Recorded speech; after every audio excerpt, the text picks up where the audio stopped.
Assalamualaikum warahmatullahi wabarakatuh dan selamat sejahtera.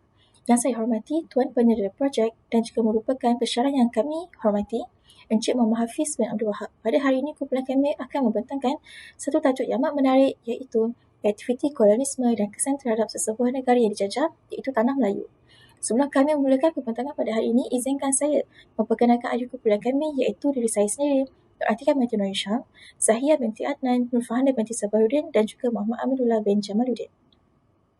Untuk maklumat, pembentangan kami terbahagi pada 4 bahagian iaitu pendahuluan, impak negatif, kesan positif dan penutup. Tanpa perlenggan masa, saya akan memulakan dengan bahagian pertama iaitu pendahuluan. Malaysia, tanah air ini mempunyai adat dan tradisi yang sangat panjang dan antara yang tertua di dunia. Sejak 1957, negara ini telah mula beradaptasi dengan variasi budaya dari berbagai kaum. Asal bumi yang subur ini terdapat sejarah kegemilangan yang panjang dan di antara empayar yang tersohor dan gemilang dalam tamadun sejarah manusia. Hampir 112 tahun kegemilangan tapi selepas seabad menjadi peneraju di rantau Nusantara. Akhirnya bumi yang bertuah ini diuji selama 446 tahun. Menjadi rebutan pihak imperialis luar yang menghidupkan api-api kolonialisme. Seterusnya, latar belakang kajian. Mengkaji dan mengambil iktibar dari aktiviti kolonialisme yang berlaku di Tanah Melayu. Selain itu, meneliti kesan yang ditinggalkan oleh penjajah yang membawa kepada penubuhan persekutuan Tanah Melayu sebelum terbentuknya negara tercinta Malaysia. Permasalahan. Pekaji mendapati kolonialisme merupakan satu masalah global yang telah membuka landscape tamadun dan warisan budaya setengah negara. Dalam kajian, pekaji mendapati isu kolonialisme ini berlaku di alam Melayu terlebih dahulu. Di Indonesia, Filipina dan negara berhampiran tidak terkecuali Tanah Melayu yang mula dijajah selepas penaklukan Portugis ke atas Empayar Melaka pada awal abad ke-16. Maka pengkaji mendapati ada kesan yang boleh diteliti dan dipelajari melalui kajian ini. Objektif kajian. Pertama, membawa penjelasan kepada masyarakat berkaitan kesan kolonialisme ke atas Tanah Melayu terutama institusi pentadbiran Tanah Melayu. Yang kedua, menunjukkan perubahan sistem politik dan ekonomi sebuah negara terutama Tanah Melayu di era kolonialisme. Yang ketiga, memberi kesedaran kepada generasi muda berkenaan nilai sesebuah kemerdekaan melalui skop kesan yang ditinggalkan oleh penjajah selepas aktiviti kolonialisme berakhir. Seterusnya, persoalan kajian. Memperjelaskan sebab dan latar belakang kolonialisme dan kesan yang ditinggalkan pada negara yang dijajah. Kepentingan kajian, memberi penerangan secara terperinci kesan positif dan negatif yang ditinggalkan penjajah. Mengambil iktibar dari kehilangan dan kemusnahan dari kolonialisme atas sesebuah negara. Mengeluarkan secara jelas kelemahan masyarakat dan pentadbiran yang membawa kepada era penjajahan supaya perkara ini tidak berulang lagi. Saya menjemput Saudara Zahia untuk menerangkan kesan negatif kolonialisme terhadap Tanah Melayu. Silakan.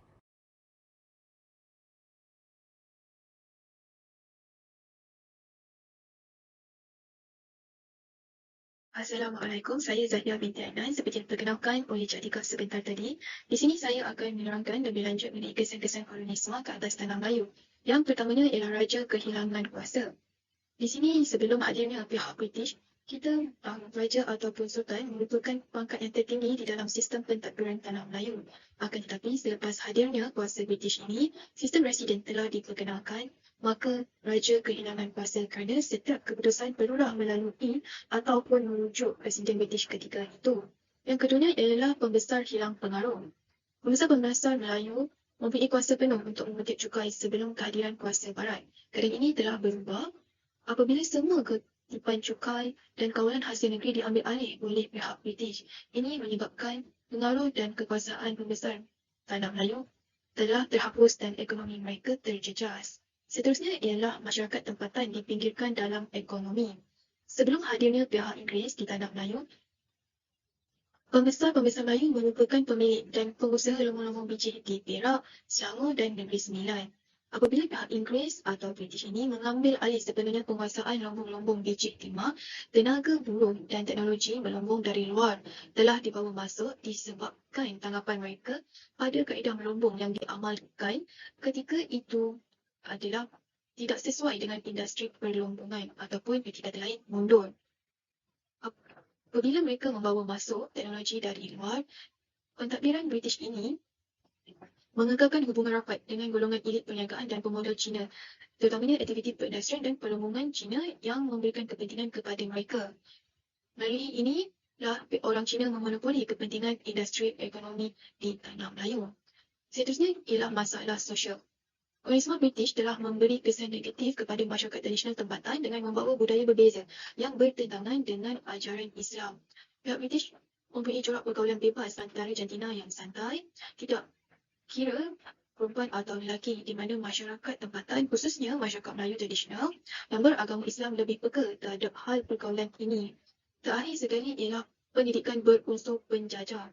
Pada zaman penjajahan British ini, terdapat 4 aliran persekolahan di tanah Melayu, iaitu Sekolah Vernakular Melayu, Cina, Tamil dan Inggeris. Kewujudan pelbagai sistem sekolah di tanah Melayu ini hasil daripada sikap dan dasar British yang cuba memecah belahkan perkauman di tanah Melayu. Dan juga melalui sistem pendidikan ini, pihak British cuba untuk menyampaikan ajaran Kristian melalui membalih-pembalih Kristian sebagai guru di sekolah tersebut. 3 matlamat utama pendidikan pada zaman British ini ialah sekolah sebagai pemasyarakatan kanak-kanak yang memiliki nilai-nilai asing atau bukan pribumi, sekolah sebagai melantik sekumpulan kecil rakyat tanah Melayu untuk memenuhi tujuan-tujuan tertentu, dan akhir sekali untuk memenuhi keperluan masyarakat yang kebanyakannya ialah kaki tangan minimum dan kedudukan terendah. Oleh itu, pihak British memperkenalkan sistem pendidikan di tanah Melayu hanyalah untuk demi kepentingan British sendiri ketika itu. Sekian, terima kasih.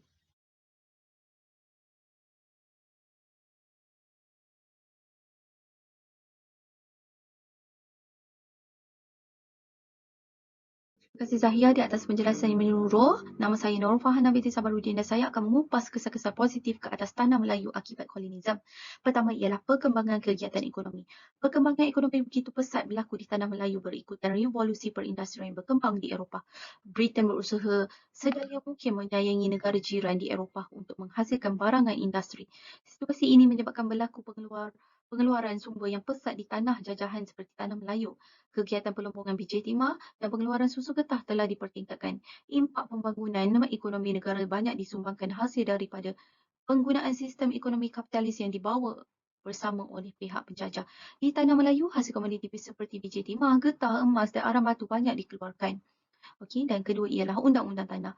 Undang-undang tanah yang diperkenalkan turut memberikan keuntungan kepada orang Melayu. Akta Tanah Simpanan Melayu TSM telah diperkenalkan oleh British bagi mengelakkan tanah milik orang Melayu berpindah milik kepada orang asing.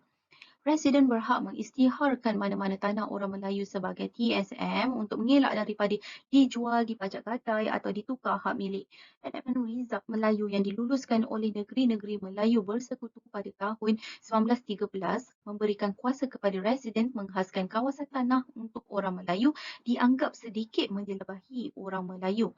Land Order diperkenalkan di Sarawak bagi melindungi tanah peribumi daripada dicerobohi oleh pengusaha Cina. Turut diperkenalkan ialah Land Settlement Order bagi melindungi tanah peribumi daripada dicerobohi.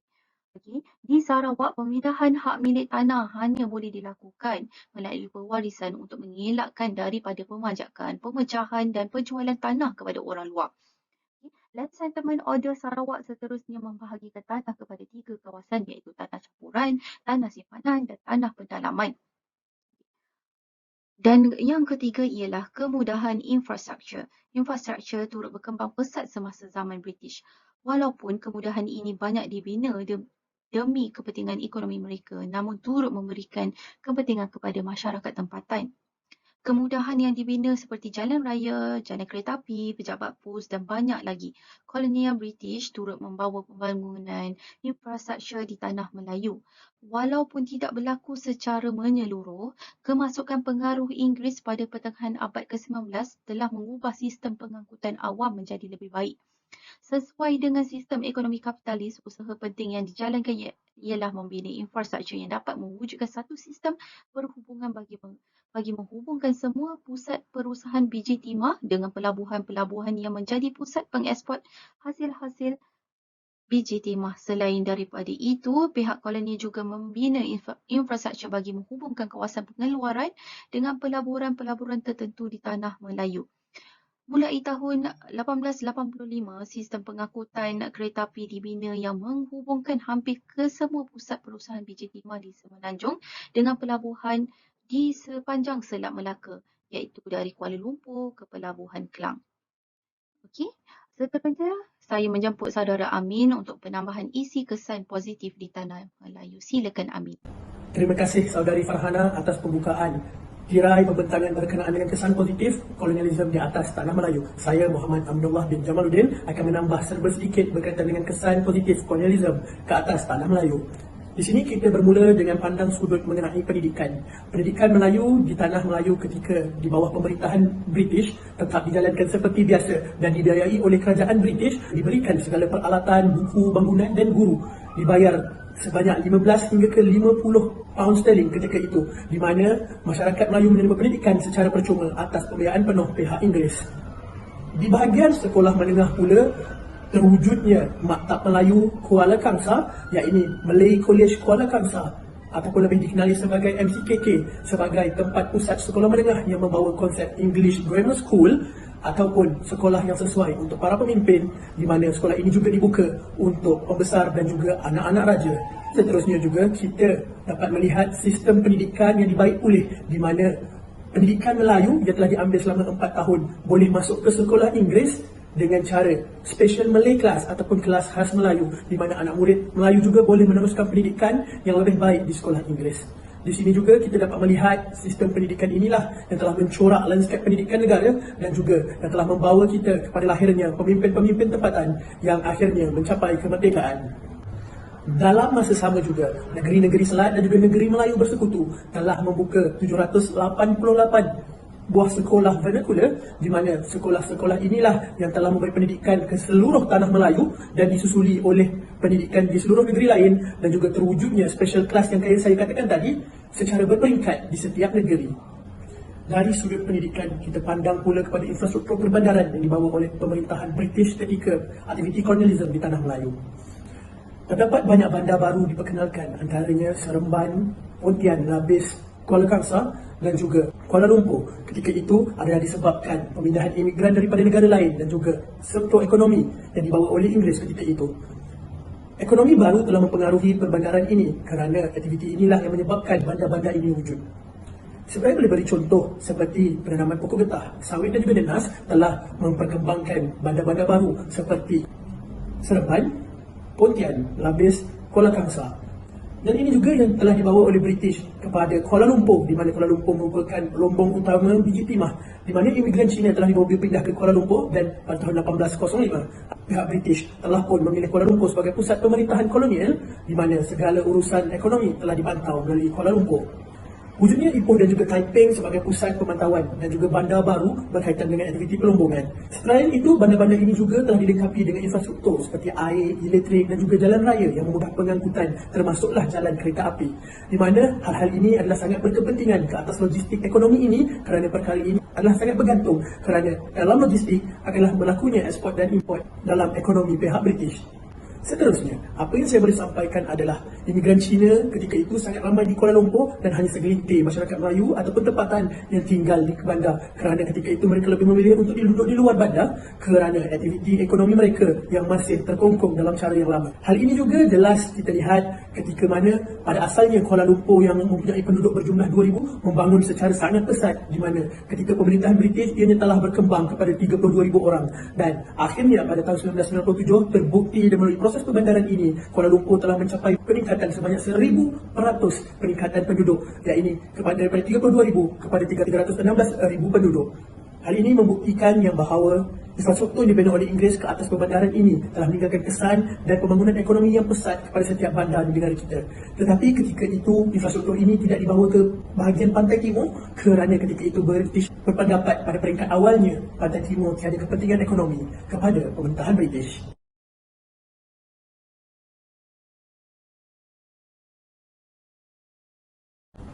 Sebagai rumusan akhir daripada kumpulan kami yang mengkaji berkaitan dengan kesan-kesan kolonialisme ke atas tanah Melayu, di sini kita boleh melihat adalah daripada ilmu kolonial yang dibawa oleh pihak barat sangat mempercayai bahawa mereka mempunyai tamadun yang lebih baik daripada negara-negara yang telah mereka jajah ataupun lebih senang dipanggil bahagian timur dunia.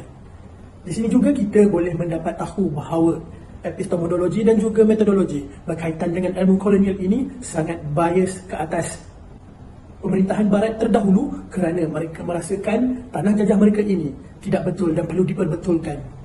Sebagai tanda mendaulatkan sejarah negara kita, kami telah mendapati bahawa faktor inilah yang menyebabkan kesan-kesan ini perlu dikaji secara kritikal supaya dapat memberi kesedaran kepada masyarakat dan merasa apa itu kepentingan dan juga apa itu kesedaran berkaitan dengan kesan yang telah ditinggalkan oleh penjajah dahulu.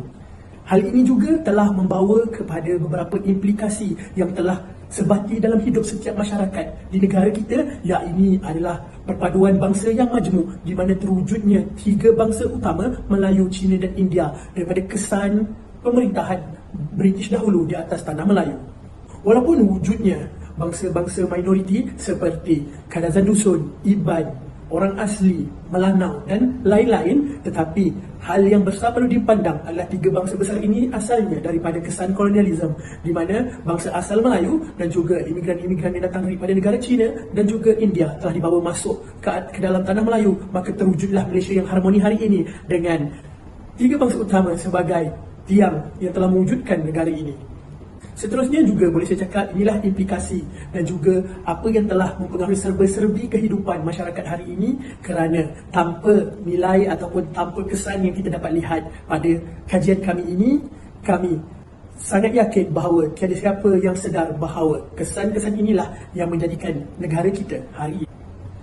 Akhir kata daripada kumpulan 2, kami berharap kajian yang telah kami sampaikan pada hari ini membuka mata dan juga memberi kesedaran terhadap seluruh generasi dan juga dalam masa sama menyedarkan diri kami dalam pentingnya sebuah kemerdekaan. Itu sahaja daripada kami. Saya akhiri pembentangan dengan wabillahi taufiq wal hidayah. Wassalamualaikum warahmatullahi wabarakatuh. Terima kasih.